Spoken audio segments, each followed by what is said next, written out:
months after my son was born, the father of my child decided he no longer wanted to be a family. Finding myself left with nothing but my son and a strong will to survive, I was faced with two choices: give up or become the navigator of my own life. Looking into my precious child's eyes, a fire started within me, and everything became very clear. That's the moment I dedicated myself to my son and furthering my education. But little did I know, the biggest cost that I would have to endure was not tuition. It was paying for childcare. So, this leads me to a question for you. Does your college or university offer on-campus childcare?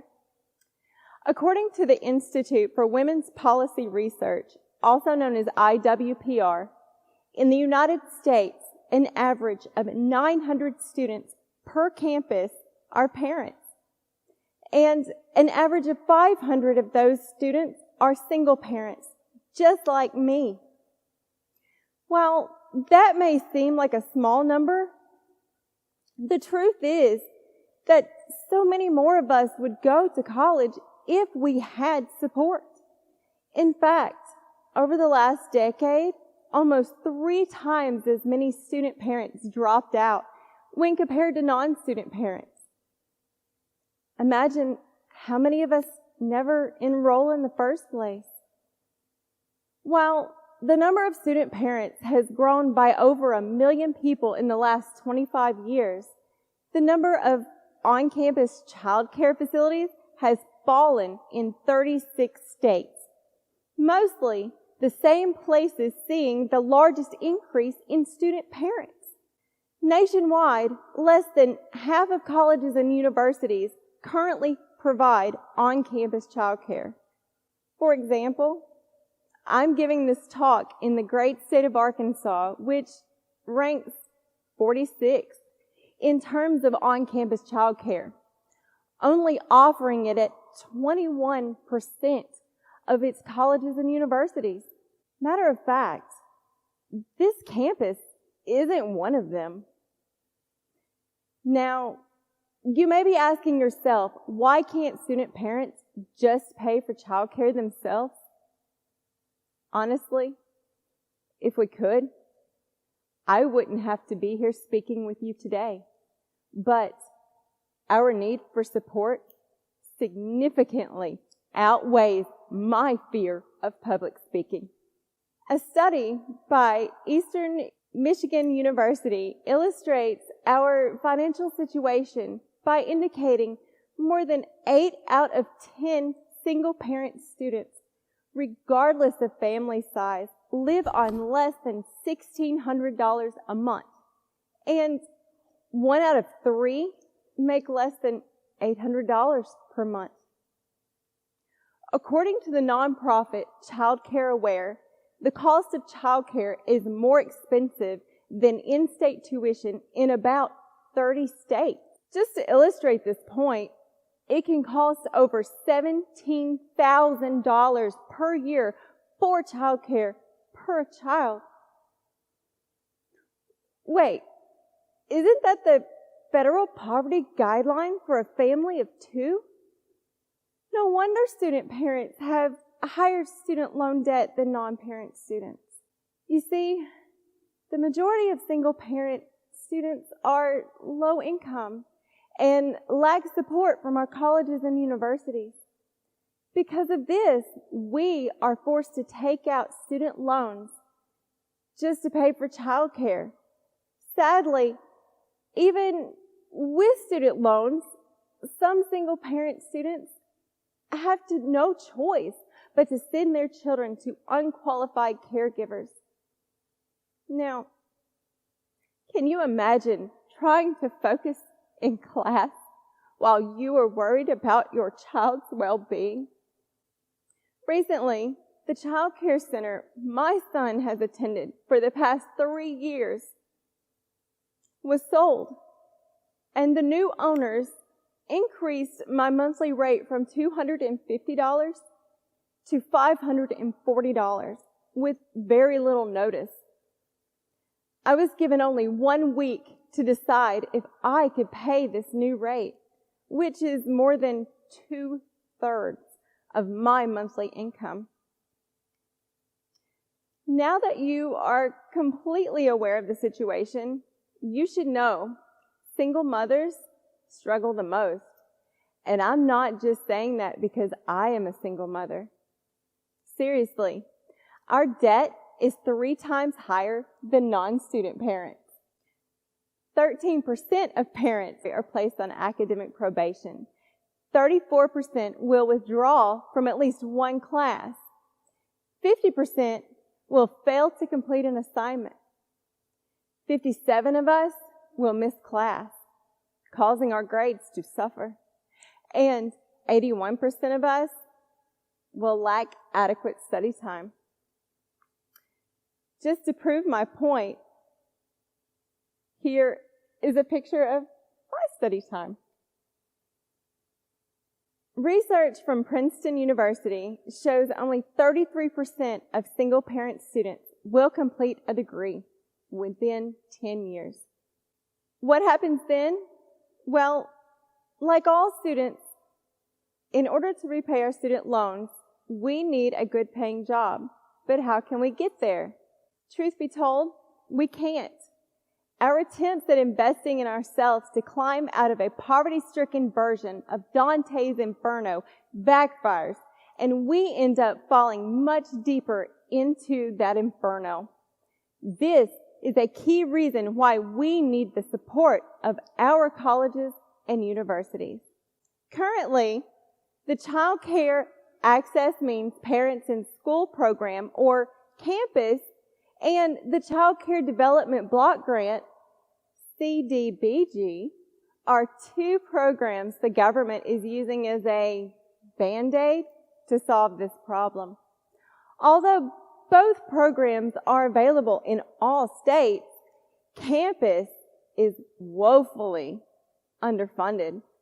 And the CDBG, well, it's highly restrictive.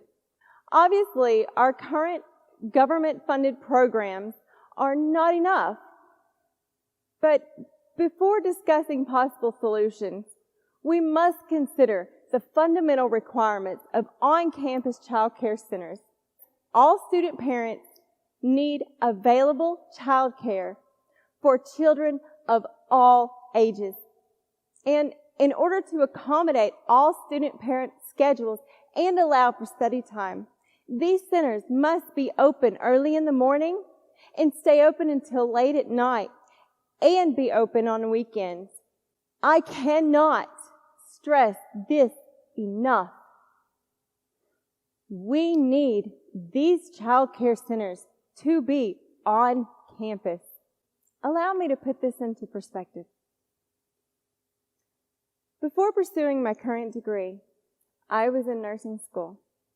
And during that time, I was faced with the choice of dropping out or being removed from the program. My son's preschool center, it opened at 6:30 a.m. Unfortunately, I had to be at the hospital across town at the very same time. So, at this point, you probably think I'm asking way too much. I would imagine any college or university vice president of finance watching this talk is asking themselves, how does she expect us to pay for this? Well, I'm about to lay it all out for you.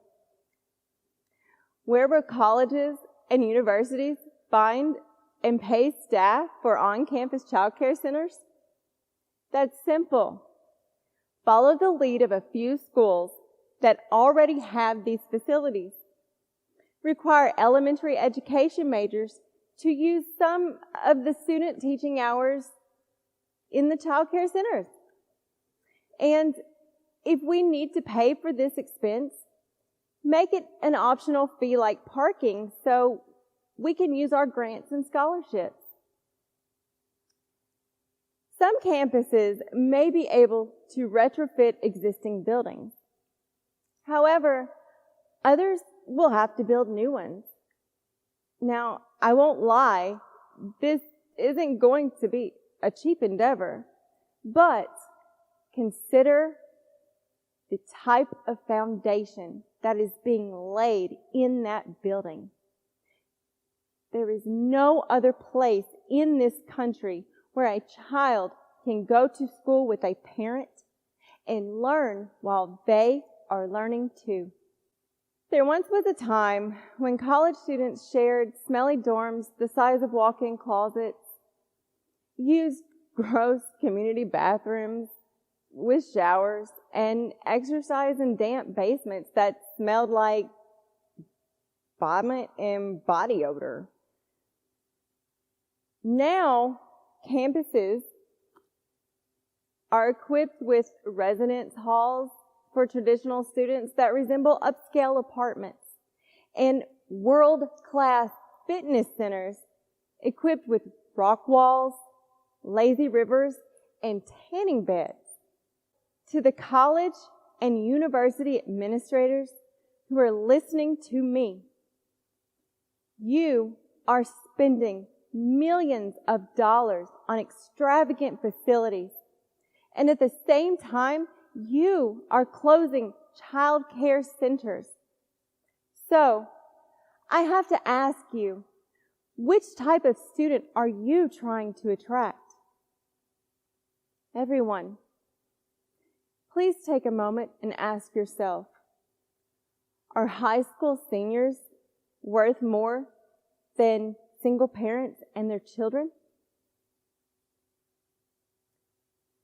If the general consensus says we are equally important, then colleges, universities, put your money where your mouth is and provide on-campus childcare to student parents, because the advantages are tremendous.